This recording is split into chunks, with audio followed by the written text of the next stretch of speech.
Welcome to Partner Connection. I am Cameron DeBrew. I'm the pastor of Beulah Baptist Church and will serve as the host of this video series.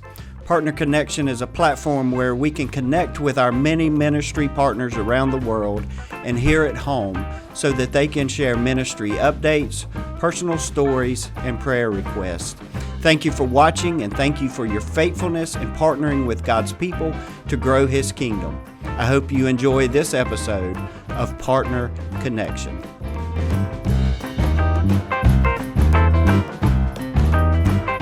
Well, welcome to this edition of Partner Connection. We are glad that you have joined us today. I am excited to be joined in this interview with George Bullard.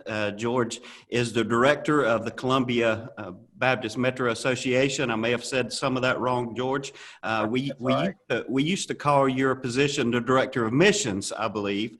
But Columbia Metro has been a partner and a friend to this congregation for many, many years, providing resources and training and counsel on a variety of topics and in a variety of ways.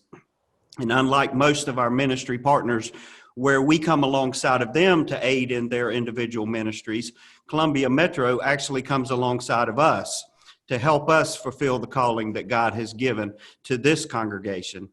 Let me also say that pastors need a pastor. When sin and temptation and burnout and depression or conflict comes into a pastor's life, there's not always a person in our congregation that we can seek counsel or advice.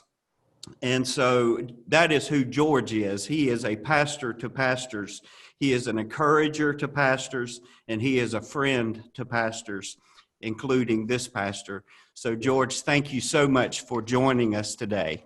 Glad to join you very much. And we really appreciate you, Cameron, and all the ministry and work of Beulah Baptist Church and how you and Ken and others provide great leadership there. Well, thank you. I just wanted to ask you a few things. Many of our folks know you. You've been in and out of our services and in and out of our congregation for several times. But tell us just a little bit about who you are, where you're from, what you've done over your career. We don't have a whole lot of time, but so if you could give us the short version of that. Oh, that's fine. Well, I was born into a pastor's home. In fact, he was planting a church when I was born. And that was in Raleigh, North Carolina. And then by the time I was in first grade, we were in Baltimore, Maryland. And by the time I was in the junior in high school, we were in Philadelphia, planting Southern Baptist churches in southeastern Pennsylvania and southern New Jersey. I came back to North Carolina for college and Kentucky for seminary. And then I've ministered in Maryland and North Carolina and from the Home Mission Board base in Atlanta, Georgia, all over the country. And then here in South Carolina, basically been here since 1985. I came here as the state missions director. And then after about 11 years, I went into full-time consulting for 20 years. And 3 years ago, I became the director of this association. Well, this association has always had strong directors, and we have been blessed in this area to have had such assets for the Columbia Metro Association, and you are definitely a part of that conversation. You have done much to bring the Metro into a different era, and especially in this digital time. And I got to know you when you became director, and it has been a blessing for me to call you friend and to have an ear when I needed that. So Right. Tell us just a little bit about what is Columbia Metro, or who is Columbia Metro, what makes it up, and what is its role and purpose? Well, Columbia Metro Baptist Association is one of the approximately 40 local Baptist associations that are in partnership with the South Carolina Baptist Convention. We are Richland County, Fairfield County, and about 1/4 of Kershaw County. There are 95 congregations that are members of our association, and that's a very critical point. In our Baptist polity, the only entity of which you are a member is your local Baptist association. You affiliate with the state convention and you affiliate with the Southern Baptist Convention, but 24/7, 365, we're part of one another. And so we have a diversity of congregations, very small ones. We have one now that is worshiping about 6 or 7 people. We have very large ones that have over 2,000 in attendance. We have churches that are predominantly Anglo-American, predominantly African-American, predominantly Hispanic-American, and predominantly Asian-American. In fact, we have the most diversity, it would appear, of any association in the state. Everything we do focuses around our one priority, which is to start and strengthen congregations to serve as vital and vibrant missional communities.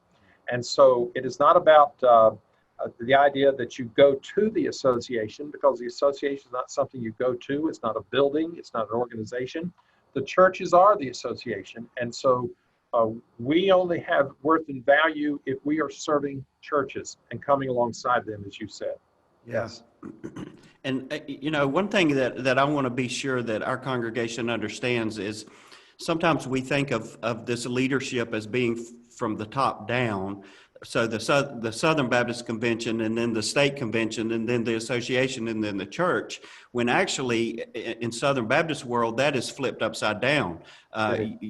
We are not here to serve you. You are here to serve us. And the state convention the same way, and the national convention the same way. And so, that's what I love about being a Southern Baptist. That's what I love about an organization like you, where multiple local churches, mostly I assume are all Southern Baptist. You might can say that that's not true, but I would say that we're mostly like-minded Southern Baptist churches who cooperatively support you and your mission so that you can support individual churches on their mission. Is that correct?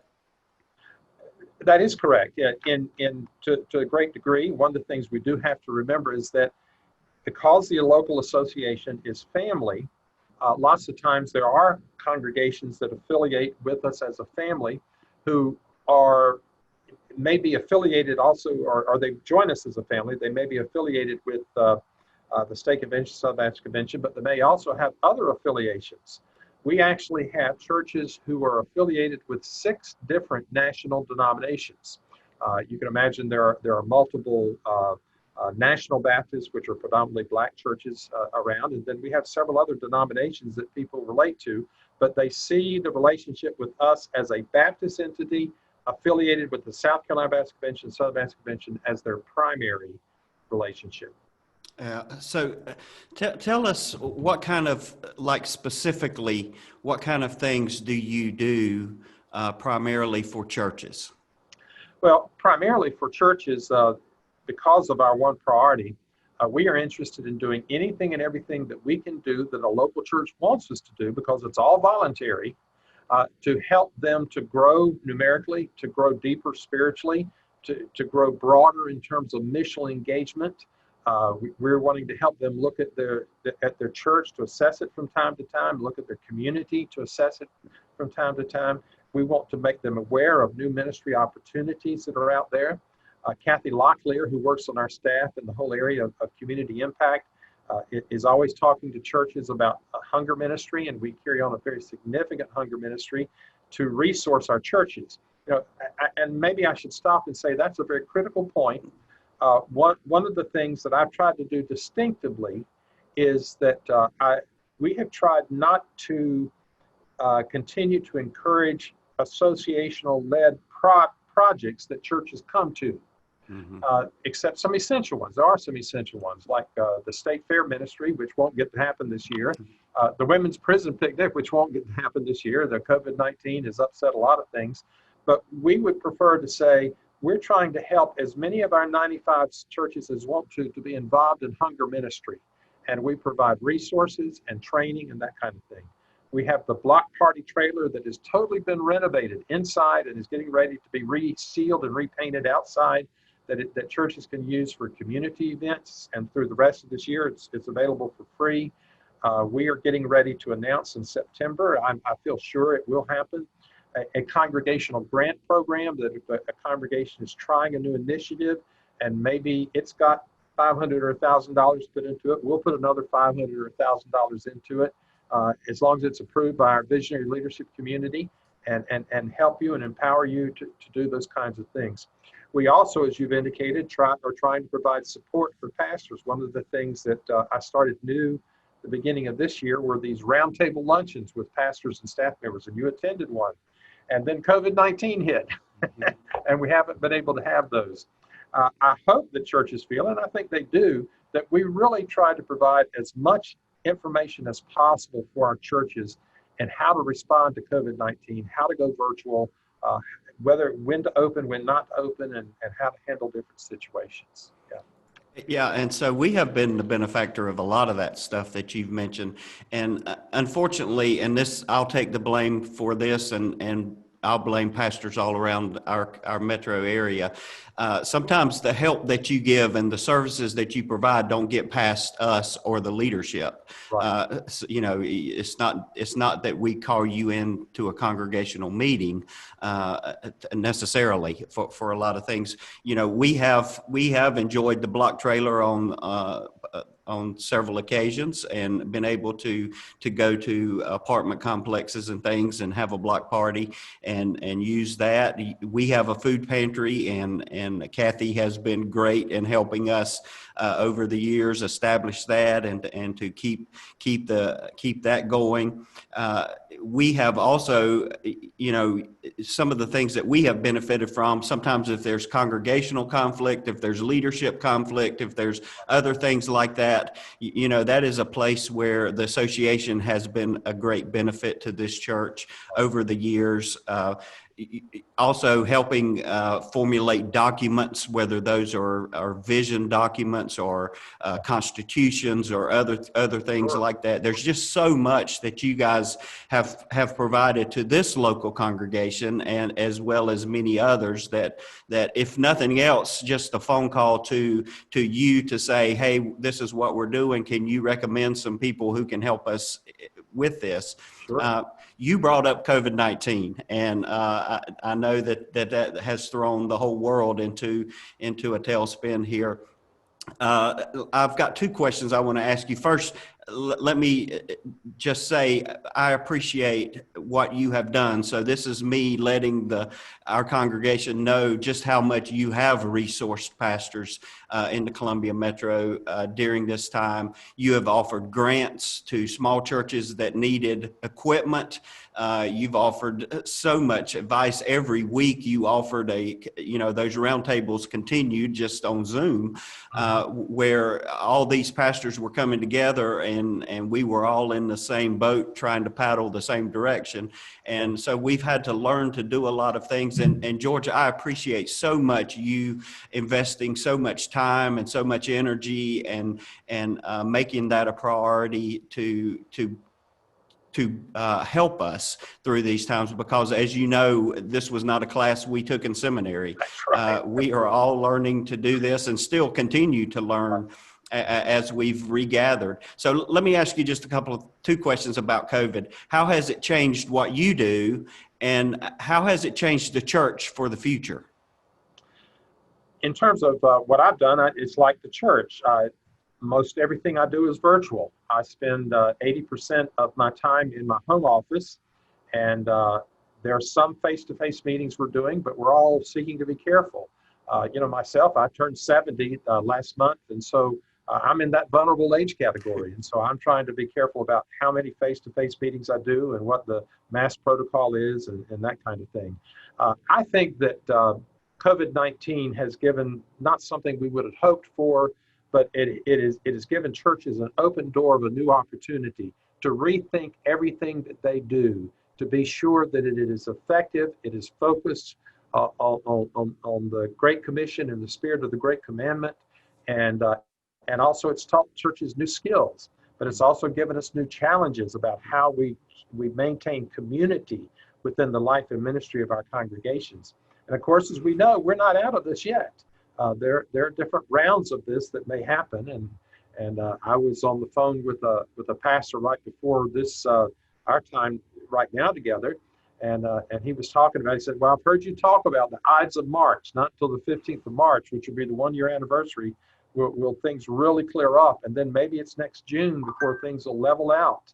And I say, well, that's sort of still there. I think things will open up some more and that kind of thing, but we do need to be careful around this time. But we also need to find ways to still connect with people who need to know the Lord. And it's interesting to see, as I hear reports from our various churches, how many of them have had a fair number of professions of faith during this time.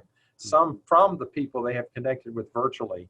My own particular church that I attend, in fact, accepted a couple into membership this past Sunday virtually, because the couple is right now due to a certain illness, is at home and cannot get out of the house, though they had been attending online. And so it's interesting. It has changed us a lot, and it will change us. Yeah. Yes, and it seems like I tell our church every week that we have done something historic. We've done something that has never been done in our congregation before, and so it seems like we're having those historical moments every week where we're doing things like having virtual people come into the family of membership, and so yeah, we are figuring out how to do many things. Let me share one other thing with you that is happening in the church and happening with us. Probably one of the things a lot of churches have done is gone to online giving, and that they weren't doing before, or they beefed it up, and the Baptist Foundation of South Carolina has helped with that a lot. Well, just to share with your folks, now 25% of the income that the association gets from churches is being given to us online. We have a donate button on our website, and people can just go there and do an e-check and send us their monthly or quarterly contributions, because 80 to 85% of the money we operate on comes directly from our churches. And I just did one of these interviews with Jamie Rogers and Fateh and about the International Luncheon, and he reminded me that not only are we partners with them as a congregation, but we're partners with them through you, who funds them and does a lot of things, and so yeah, it was during that interview that I reminded our folks that a percentage of their tithe supports Columbia Metro Baptist Association, and the many works and the many things that you have just mentioned, this congregation is a part of because of their gifts to the Columbia Metro, and we think that's a priority, and we certainly make it a priority in how we budget for the year. Well, in terms of the Baptist Collegiate Ministries and Jamie Rogers, we have about 25 of our churches that have some kind of touch point with Baptist Collegiate Ministries every year. And so that's a high priority for our 95 churches if 25 are involved in it in some way or another, providing a meal or something else. So yes, we have $26,000 in our annual budget for the program of Baptist Collegiate Ministries and for their key office person. And Jamie Rogers told me recently that basically with the fact they're not getting much of the rent, if any, off of the parking lot anymore, that we're their primary program budget right now. And so we want to continue to support them strongly. Yeah. And so I appreciated him reminding me of that and reminding this congregation that we are supporting many things that maybe we don't even realize we're supporting because of Columbia Metro. Are there some specific things that we can pray for you personally for? Or are there some specific things that we can pray for the Metro Association about or for? Yes. Number one, we need at least 3 churches to step forward and say that they would help us prayerfully, a little financially, some volunteers, to sponsor a new Vietnamese congregation. We have a pastor in Washington State that he and his wife are ready to move here as soon as COVID-19 passes, and he would start that. We have between 5,000 and 6,000 Vietnamese speaking people in the Midlands area, and there's no evangelical Christian witness among them. It is the first thing that I would say. The second thing that I would say is that we do have some of our smaller membership churches, small membership churches, who may not make it out of COVID-19. And so we're beginning to meet with some of them and try to help them look at different choices that are available to them, maybe merging with other congregations, maybe being adopted by another congregation. But we could lose 5 or 6 churches because of COVID-19, and we're trying our best to support them. So those would be 2 things. And third, pray for us in terms of the energy that all of us will continue to have. I'm the only full-time staff person with the association. Everybody else is part-time, working 20 or less hours a week and that kind of thing. And so a lot of those monkeys are on my back because I have to keep the plate spinning in terms of making it happen. But I love doing it, so it's not stressful. It's just time-consuming. Yeah, yeah. Well, and we do pray for you. We pray for Columbia Metro and the work that it's doing. Certainly, our area churches. There's a couple of things that I just want to thank you for. And again, this is things that our congregation don't necessarily know. Every Sunday morning, almost every Sunday morning, I get a note or something on social media from George saying that he's praying for us. He's praying for our worship services, and I appreciate that so much. I do. And the other thing that I appreciate that you bring to the Columbia Metro, George, is you have given small church pastors a voice at the table. And I appreciate that. Sometimes in organizations, it is only the larger churches and those larger congregations that get to do videos or do a newspaper article or do, but I have appreciated about your leadership is you have sought out the voices of pastors like me who may have an opinion on something. And I would say that most of our churches are more like our congregation than like the larger congregations. There are more of us out there. So I not only do I love to hear my own opinion, but I also love to hear pastors who are in similar situations as I am in, and how they are dealing with things. The way Shandon does things or the way First Baptist does things is really not relevant to how we do things because just of the numbers and the resources that are involved. And so I appreciate that point about you, and I wanted to do that publicly and just let folks know that I do appreciate you asking for smaller church pastors to chime in on some things. You had mentioned the church plant and some specific prayer requests. So I'm going to give you an opportunity to challenge this congregation with maybe some things that we can meet. Tell us more about that church plant. What is involved in that? Are there some things that maybe we can specifically begin to pray about joining or being a part of, or maybe help lead in on some projects or some missions? Okay. Well, first of all, let me be more general.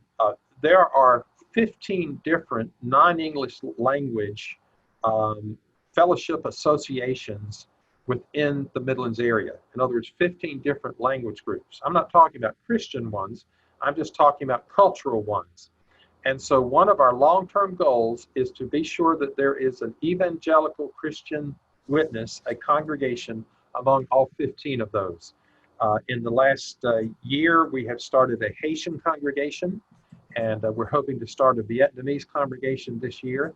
And in all of those places, there's certain things that we need help from churches to do, because we believe strongly that churches start churches, not the association as an organization starts churches. So can you tell us specifically what those things are that you need help? Well, first of all, Prayer Foundation is always there. One of my goals is that every new church that's started has at least 3 churches that are praying for them every week, because I believe in the power of prayer. Secondly, we need churches who will come alongside the leaders of these new congregations and support them, care for them, see about what their specific needs are. Like, for instance, the Vietnamese church. The wife is a nurse. And so hopefully she's going to be able to transfer into one of our hospital systems here in Columbia. But they'll need housing. So somebody that has an idea about how to get them housing, they may need some furnishings. They may not be able to bring their things from Washington, and they simply need someone who would go have a meal with them from time to time.